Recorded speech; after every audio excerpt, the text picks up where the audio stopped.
All right, what up? What up? Thought I'd go. This is the real 1000 live, not that fake one we had the other day where I was testing all my equipment. You know, it takes a.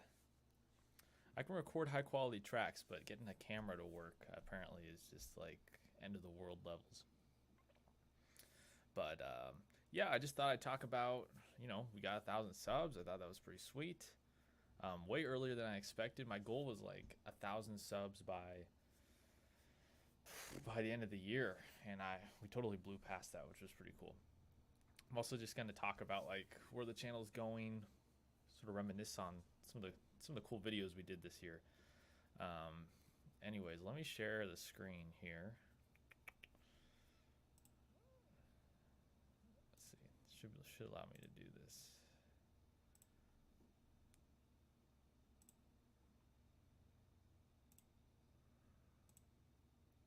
Bam. This is the channel. We hit 1.04. Like things have really been taking off since we hit 1,000. I feel like people finally find your channel to be credible when you do that or something. But I also knew we were gonna hit that. I was gonna need to be around 200 videos, and that's the level I hit at. So that's pretty cool there. I didn't really have any. No one dropped any prior questions to this stream. I mean, I'm just hanging out and having fun, just sort of for myself. Uh, it's fun to celebrate. You guys celebrate milestones. I think it's a cool milestone to celebrate. But anyways, someone did have one question. They were asking about like my audio background, and my audio background is I don't have any formal training, so I'm all self-taught. I mean, self-taught's a pretty loose word because the internet provides so much good information. So I've learned a lot on YouTube space, obviously, and I usually name drop the channels that I've learned from. So Recording Revolution, URM, Nail the Mix has been a great resource. Home Studio Corner has been great. Hardcore Studios, I did a video on something Jordan said, back in February. Rick Beato, he's not really even a production channel, but I've learned so much about music from him.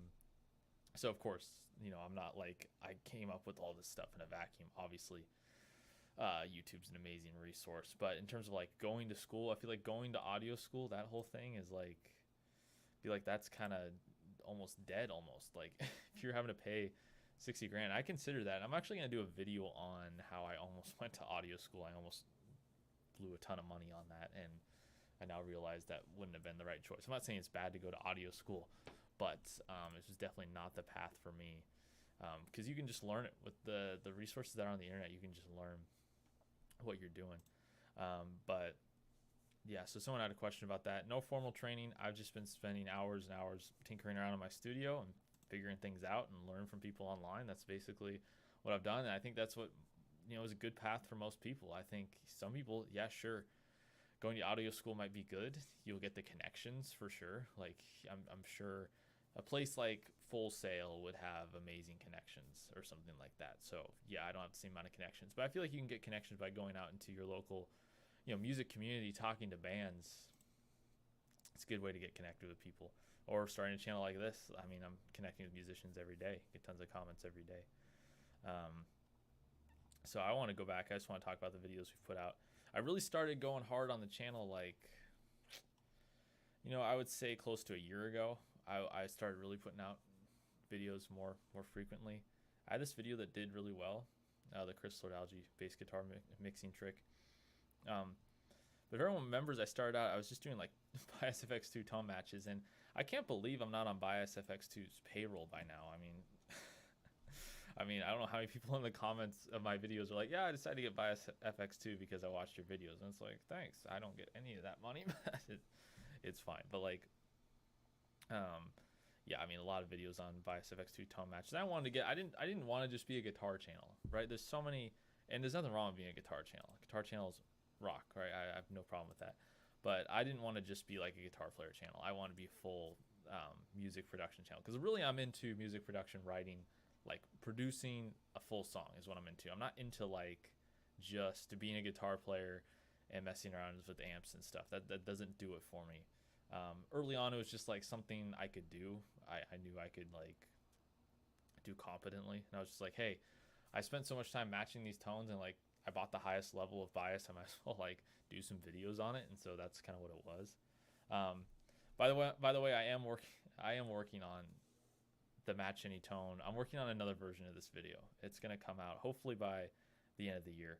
And if you're watching the live stream, just like drop your name and what country you're from, because I do have quite an international audience. So, and I know this because I will wake up the next day. I'm on the Pacific Standard Time.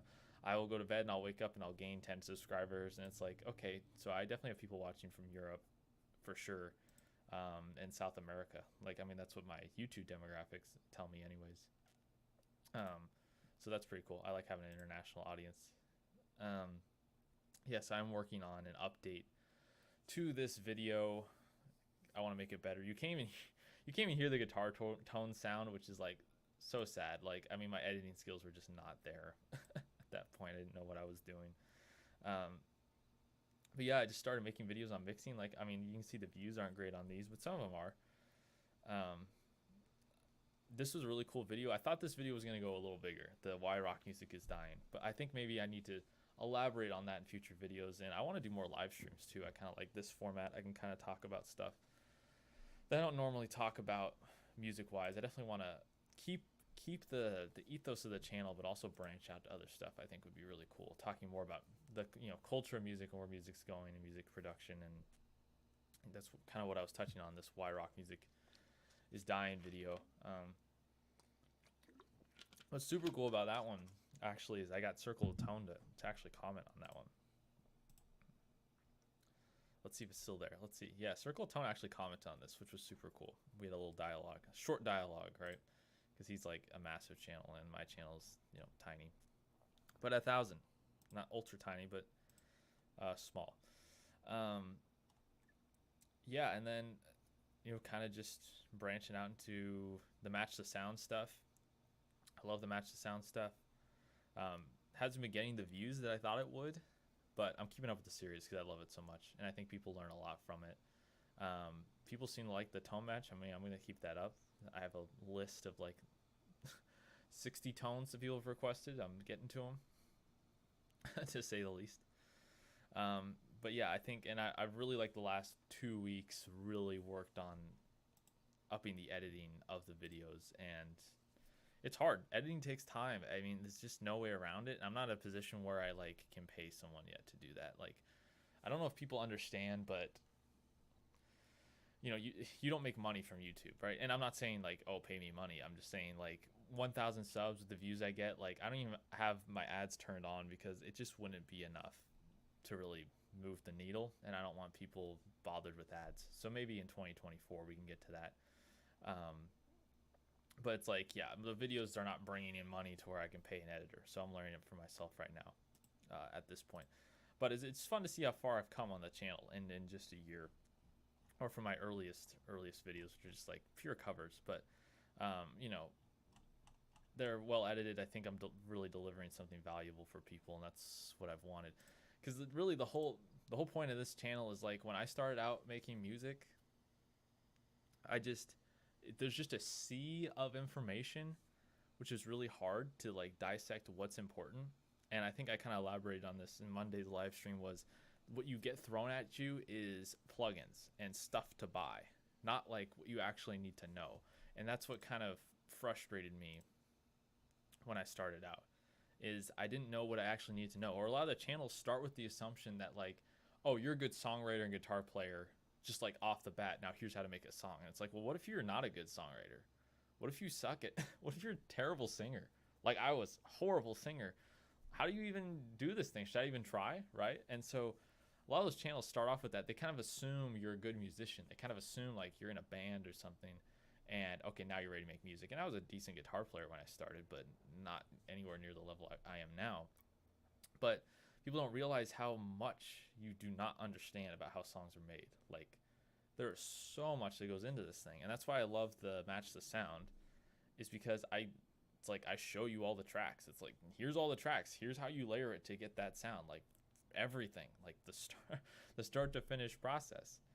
And I would do that with like more original songs, but obviously when you do it to famous artists, you get the clicks, right? And so I want people to see the process. I want people to see everything that goes into it.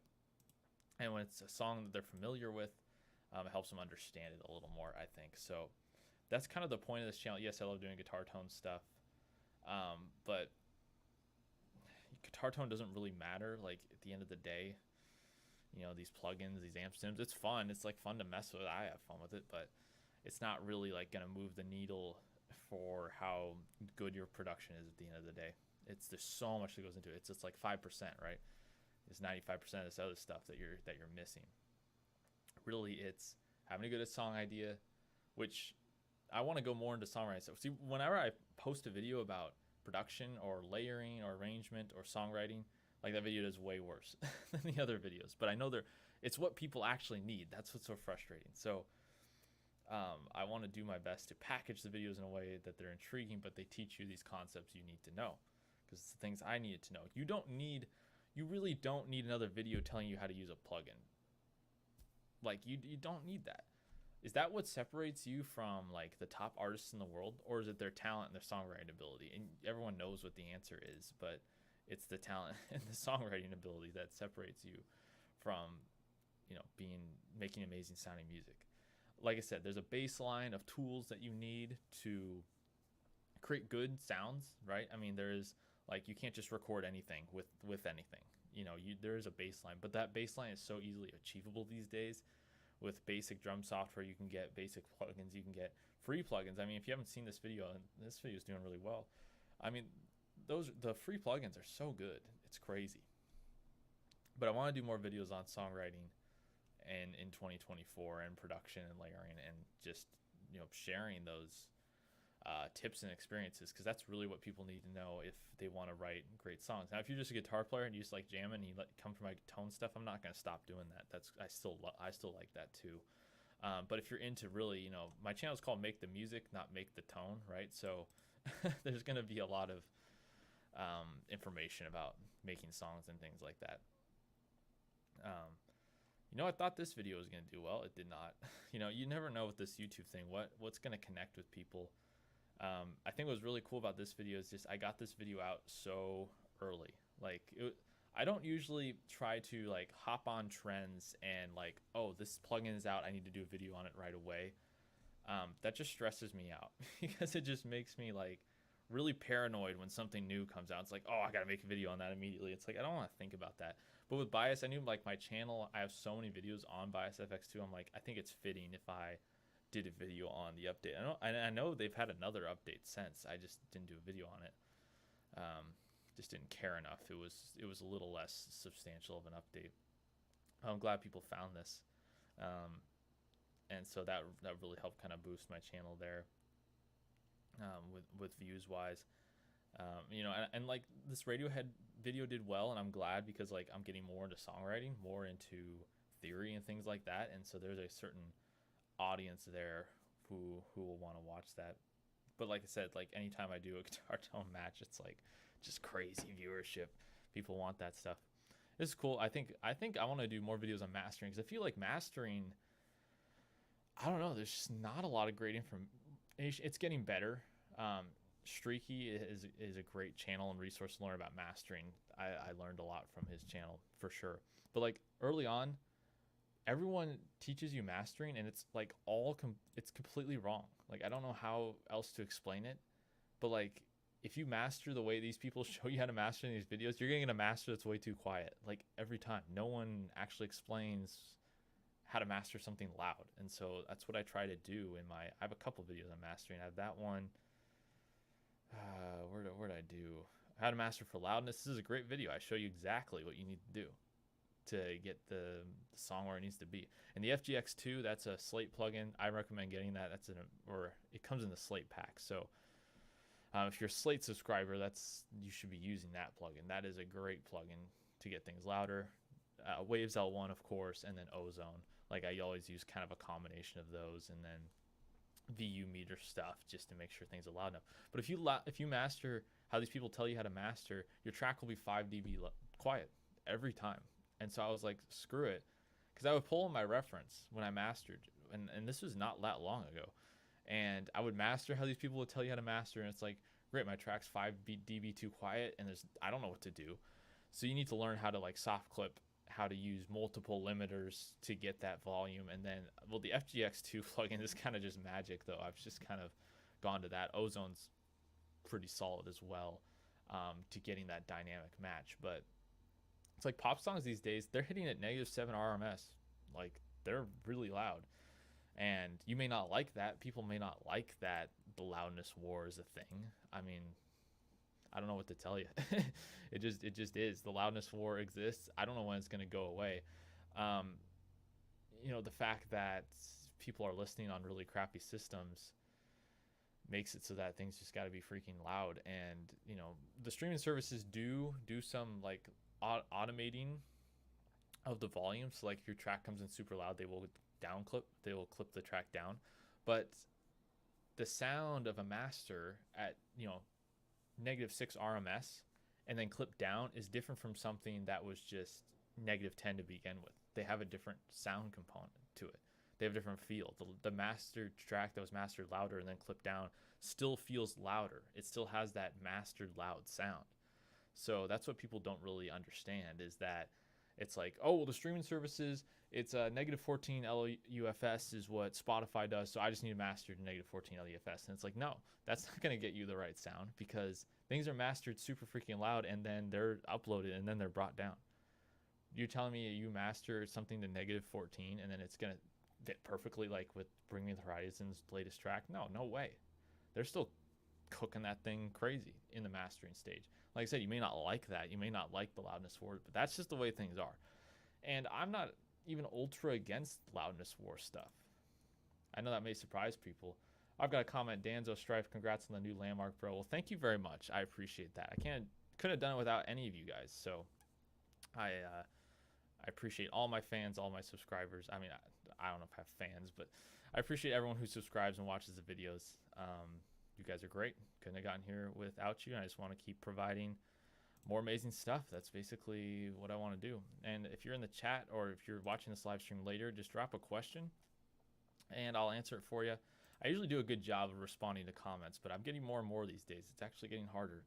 When you're early on, you're small, you're like, yes, I got to comment on a video like once a week and you're super excited. Then now, though, it's like, when you get 10, 20 comments a day or more, and it's just like, oh my gosh, I'm trying to keep up, and half of them are making fun of you because you didn't sync the audio in one video, and it's like, all right, guys, I get it. I messed up one time. One time, people. When I put out 5 videos a week, okay? 3 shorts, 2 long-form content. I put out 5 videos a week, and the audio is a little out of sync with the video, and people are just like freaking out. And it's like, all right, I know, I messed up. They were like, how could you mess up something so basic? And it's like, I get it. It's a basic mistake. But when you produce, what am I at? 205 videos. This is probably like my 100th video this year. I don't know. Like, crap happens. Stuff happens. Like, weird mistakes happen. It's 12:05 at night and you're rendering down the video and you can't tell sometimes. It's just the way it is. It's a lot of work making content. I'm not saying that like I deserve anything because I make content. I'm just saying things slip through the cracks, right? I don't have an editor. So, but I appreciate that, Danzo Strife. I appreciate a lot. Most of my subscribers are amazing. They leave really great comments, and even when they criticize my videos, it's usually like I agree with them, or they're like, hey, you could have done this comparison better this way. I love feedback like that because I am trying to improve. But when it's just a straight up like you're dumb, it's like, okay, that doesn't help me. Like, I'm okay with critical feedback, but just like you're stupid, I don't know. I don't know how to respond to that in most senses. So, but yeah, I was talking about loudness. That's the truth about loudness. And like I said, I'm not fully opposed to things. I like things sounding super loud. I don't know. I've grown up in a different era of music, and I'm okay with things being mastered pretty loud if your modern sound is what you're going for. But it does get a little annoying how loud everything needs to be, and it's like, who's going to be the first to stop doing it? I don't know what would cause people to dial it back a little bit, but dynamics are definitely being killed these days. I do feel like, though, a loud master today is a lot better than a loud master like 15 years ago. Like, if you listen to the early digital stuff where it's like super mastered loudness war style, everything seems super crunch. The high end is super like distracting or just ear piercing. And I feel like records of people have gotten better at mastering louder. It's not as crunchy. It's much more listenable, I think. Records are actually getting um, they have a little less top end now, I think. I don't know, just across the board, records seem like they're getting more mid information heavy now. Because I feel like everything through the 2000s into the 2010s was like super scooped. Everything just needed to be like crazy scooped, top and bottom, and the mid range just wasn't really there. I feel like there's like a lot of low mids in music these days because people are playing music on phones and really crappy sound systems. So it's like, yeah, you're not going to get sub. Danzo Strife, on the contrary, movies that you can't hear the dialogue with the explosions are deafening. A bit of balance I would like, even loud is okay. Yeah, I agree. That's true. Movies are kind of a different realm, in my opinion. Um, like, like I know Christopher Nolan gets a lot of crap because his sound is not that well mastered because you're right, the dialogue is super freaking quiet. And then you're right, the explosions are just out of control. Yeah, I think movies could use some limiting sometimes. Usually most movies are well mixed enough. Like if you watch your standard Marvel thing, like the audio is usually well done. But for some reason Christopher Nolan movies, he's not figured that out yet. The dialogue is super quiet. The explosions are super loud. Yeah, especially when you're in a theater experience and you don't have a remote to turn it up, like it's just as loud as it is in a theater and that's all you could do. Because a lot of home theater systems and home video players now and Blu-ray players now, they have like audio normalization options, and so you have like options now. Star Wars THX is well done. Yeah, Star Wars always sounds good. I don't remember a bad sounding Star Wars movie. There's bad sounding Christopher Nolan movies. The movies are good, but the sound, yeah, I mean, when you're like people are complaining like movie after movie, like Tenet, the sound's not good, and then Oppenheimer, hey, the sound was not good. Like maybe you should make an adjustment. I understand you're a creative, but like, people can't hear. They can't hear. Figure it out, dude. But yeah, Star Wars always sounds good. Um, yeah, you got to get that dialogue clear. The dialogue cannot be too quiet because in a theater, no one has subtitles, and no one can turn the volume up. When they're at home, maybe they're listening on earbuds or you can turn on subtitles or there's auto normalization, but in a theater, no. So if you want to release a different audio master to home consumption and then make your theater one sort of more normalized, more smashed, I think that might be a good move. But yeah, I think you're correct there, Danzo Strife. I agree with you. But I was talking about the fact that, yeah, because people are playing music on their phones so much, or like small speakers like this big, which are getting really good these days. It's crazy to me how good those things are getting. They're still not going to be like the subwoofer of a car, right? So people are like, hey, we got to boost the low mids if we want any low information to get through it all. That's what I feel like is happening. I don't know if that's 100% true. If you looked at all the masters across the board, if that's what's happening, but I feel like that's starting to occur. There's some bands out there that are kind of just ignoring the loudness war thing. Like Avenged Sevenfold's last two records are not mastered that loud. And M Shadows talked about he doesn't like that super over mastered sound. So, good for them. And they're a big enough band they can do it and it won't matter. But if you're not a big band and it's, people don't know you're making some sort of an artistic statement, they'll just assume your track is amateur because it's not loud enough. And it's like, your track may sound great, but like if it doesn't meet those loudness criteria, then people are going to assume it's amateur. I should do a video on that because I think the quickest way to take your mix, weird as it sounds, your mix from sounding amateur to pro is how loud you master it. And people may not like that answer. Of course, you need to mix it well before you crank the volume. But I mix through a limiter now. I mix through a mastering chain now. I have to, because how that mix is going to sound, and then when you bounce that down, and then when you drop it into the session and then you put on the limiter and the soft clipper and stuff, you're like, okay, I can't hear the snare anymore. It's completely gone. Or wow, this low end's way out of control.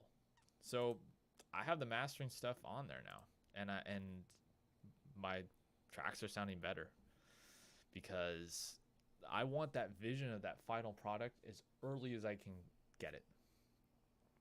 If the earlier I can sort of get the final sounds, the better. That's why I hate doing crappy sounding demos, is because it just drives me nuts, because it's like, for me it's like there's song conception in my brain and there's the final product and there's no in between for me. And I know not everyone operates like this, but this is how I think about these things, is for me. It's there's the conception in my brain how it should sound, and then there's the final sound. There's no middle ground. There's no unmastered mix. Like when it's in my head, it's the final sound. So I said screw it. I'm just gonna mix through limiters now, and it's better. A lot of people do that. Nolly does. He takes the limiter off before he sends it to the mastering engineer, but now he knows what that mix is gonna sound like through the limiter, especially that snare drum. If you're mixing rock music, that snare drum. Danzo says, man, I just got a Polk sub for my PC home theater. After 15 years of not having one, I forgot how much information is going on. EDM sub drops, walking bass lines, getting punched in the chest. Yeah, no, I mean, I'm kind of I don't listen to a lot of EDM, so for me, sub is not that important. But yes, if you're listening to those styles of music, sub is super cool. Or like you have a nice car with good sub information. What's up, President Plays Torso's OK Squad? He says hi. What's up, dude? Nice to see you here. Yeah, but they're EDM, tons of sub information, cool stuff, right? Of course, I'm more of a rock and metal guy, so for me, sub's just not as important, right? But if you're in those genres, yeah, sub is super important, obviously. So, but like my car basically doesn't have a sub, so I don't really hear it that much. And when I mix, I'm in my studio right now, I don't have a sub.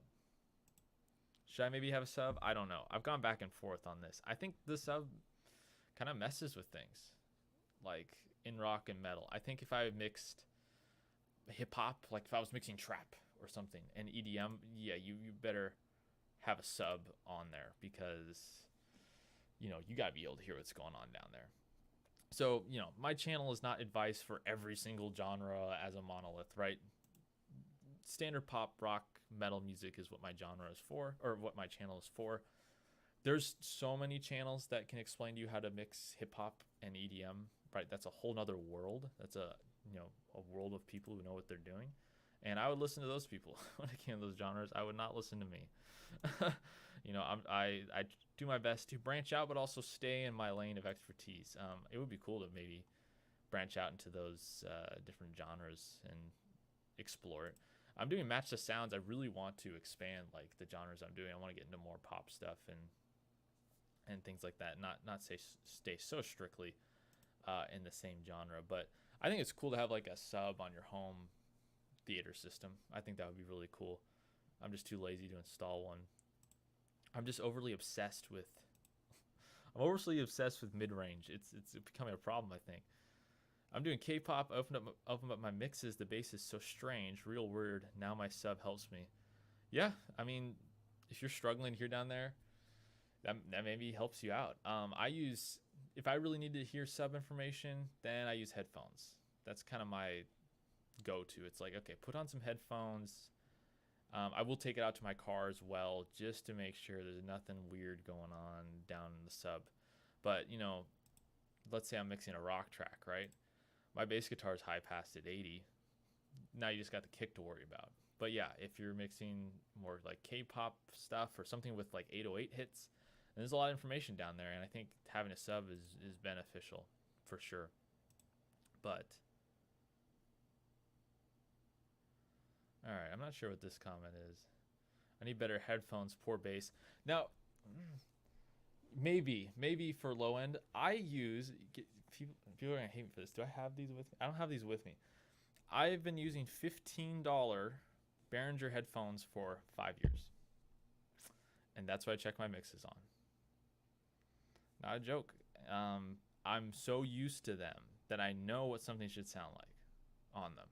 Are they crappy? Absolutely. The inside's like falling out. Yep, they are. But I trust those headphones. And 99 out of 100 times, everything is fine when I check things on those headphones. So I'm not going to question the process. If you, like I said, if you're mixing stuff with lots of sub information, totally, like, get some headphones with maybe some better bass. But I found that when it comes to speakers, headphones, things like that, knowing the tool is more important. All right, I'm not sure what this guy is saying here. What are you saying, dude? Maybe we've got someone crashing the chat here. But yeah, I found that knowing the tool is way more important than the tool itself, but it is genre specific. Headphones are also an investment. It's like I've already spent money on my speakers. I spent money on, you know, all the other audio stuff you have. It's like, oh, I'm going to drop $300 on headphones too. The Slate VSX headphones are kind of intriguing to me, and I'm going to look those up real quick. Slate VSX, I think that's what they're called. I'm sort of interested. Now, I don't know if I want to switch to these, but they seem to be the real deal. And there's a lot of rooms you can kind of like test your mix in. So I don't know. I may wander into this domain because I've spent a lot of time mixing on headphones, and there's pluses and minuses. Vocal volume being the worst. Headphones, I found that you can't trust vocal volume that well. Like, I'll mix it, it'll sound perfect on headphones, and then I'll turn on my speakers, and I'm like, oh my gosh, this vocal is 8 dB too loud somehow, or 8 dB too quiet. I don't know how to explain it. It's just the way things are. But when you have these emulations, like they have a bunch of different studios. I find those are much more trustworthy. Like the CLA NXs. That's a $30 plugin. I love that plugin because to me, that's the way you should mix on headphones. So like the way Slate's doing this with these different studios and they're like calibrated to the headphone, I think that's the way to do it. I think just mixing on headphones is like, I don't know, that's just not good enough for me. Oh yeah, composer Daniel James loves VSX, but went through 6 to 8 pairs. He said too poorly made. Went through 6 to 8 pairs? What? These things burn out that, how much was he using these? They're cheaply made. Huh. The $300, they shouldn't break like that. That's true. That's really interesting. I would like to reach 6 to 8 pairs. Wow. Well, I mean, if he's a pro, he's pulling 8-hour days for, months at a time, maybe. But yeah, that's pretty embarrassing because I've used my $15 Behringer ones for 5 years, and I've used the crap out of them, and they still sound just as terrible as they did when I first bought them. He's very careful. They're infamous for bad quality. The headphones are infamous for bad quality. Interesting. Well, and I'm not at all trying to disparage Slate Audio because it's an amazing company. They've had some interesting things happen with their hardware products. For example, when they released the ML1, the small mic that they did, which I own, my version is great. I have it here. It's what I'm actually talking through. It's a great mic. I used it on a kick drum the other day. I love the emulation stuff. But apparently when they did the first release of that ML1, or is this the ML2? I can't tell. It's a small one. You know what I'm talking about. When they first did that, it had it was the large one, the emulation one. It had a major de-essing issue or something. Like the sibilance was horrible. They had to people had to return them, and they had to completely remanufacture some of them or something like that, which is crazy. So I don't know. I feel like problems like that are pretty standard with a audio company. Sweet quarter zip, bro. Thanks. Commenting on as well as the channel gaining subs, the close gets better as well, and the studio gets better as well. It's really just like a full upgrade we got going on here with the channel. But that is interesting that he went through 6 to 8 pairs. And I don't know if Slate. You said the headphones are infamous for bad quality. I've heard a little bit of that, so that's why I was hesitant. I'm like, I don't think so. I'm not gonna get those. I'm also kind of a cheapo when it comes to audio gear. Like the speakers I'm using are the PreSonus Iris 4.5s. They're really cheap. I kind of just like making cheap gear work. It's just kind of fun.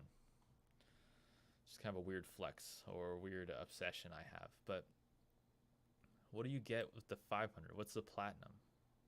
Oh, you just get more rooms. I don't know. I don't feel like that's enough incentive, but for just a little more money. But I do agree with like if you're gonna use headphones, that's the way to do it. Room emulations. I think that's kind of the way to go. Like I said, the Slate NX. I wonder if virtual software is as good. SonarWorks just released one. When you talk about SonarWorks, are you talking about like virtual rooms? Is that what you're talking about? Because SonarWorks has been doing that for a while, where you can like tune it to your room. But maybe you're talking about virtual rooms. I'm sure the Slate software. I've never used a piece of Slate software that disappointed. Software is usually always pretty solid, but the hardware, yeah, I mean, it could be lacking as you described. Really interesting. I guess that's why I haven't pulled. If you're subscribed to Slate, you get an email about these roughly 4,000 times a day, I think. I mean, they're constantly. I mean, this must be selling well because they're constantly like promoting it.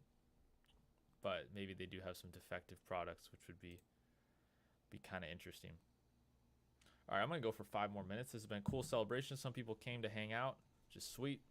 You know, when we do this, I'm hoping to do every. I mean, I want to go live more in general, but every 1,000 subs have a celebration. We'll have more and more people hanging out in the chat. Virtual car audio earbud simulation just got released as a VST. Now that earbud release that intrigues me. SonarWorks. Oh, see, look, Versus is the first thing that comes up. That's pretty interesting. Earbud emulation. Thanks for telling me about this. Sometimes I don't know when these things come out. What'd you say it was called? Virtual car audio. Let me look that up. Let me actually spell it correctly. Yeah, I've never actually used a SonarWorks product.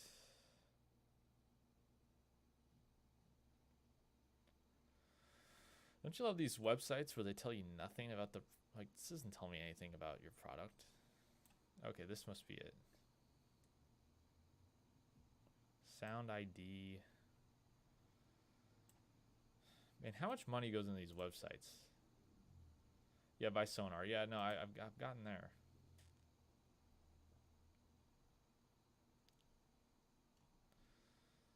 Studio audio, virtual monitoring. Let's see there. Okay. Take your headphone mix to the next level. Okay, so it's just, all right, so it's full on software. Got it. Okay, cool. You know, how much is this? I'm really into this stuff. For $99. Okay, so it works for speakers too. That's really interesting because I was thinking about virtual monitoring add-on. Yeah, okay. I think that's what that's what I finally got to. Thank you for your help. Yeah, I'm really curious because like people start coming up with stuff for headphones, and I was like, well, why can't you create a software that takes the input of your speaker and turns it into an NS10 or something? Like, I would buy that if my PreSonus Iris could be turned into, you know, Genelecs or, you know, CLA 10s or something. That would be worth $250 in my opinion. But I guess you can't make it too expensive because then you could just buy the speaker for that price. But the fact that you could go back and forth, I think, would be really intriguing. Buy with measurement. Okay, so you need the measurement microphone. Oh, it's only $50. Okay, that's really intriguing though. But the one thing is though, it's like, okay, now I'm paying $400. The NS10s are like $800. Yeah, 21-day free trial. I may have to do that and just do a review on it. Get free trial. I'm gonna favorite this.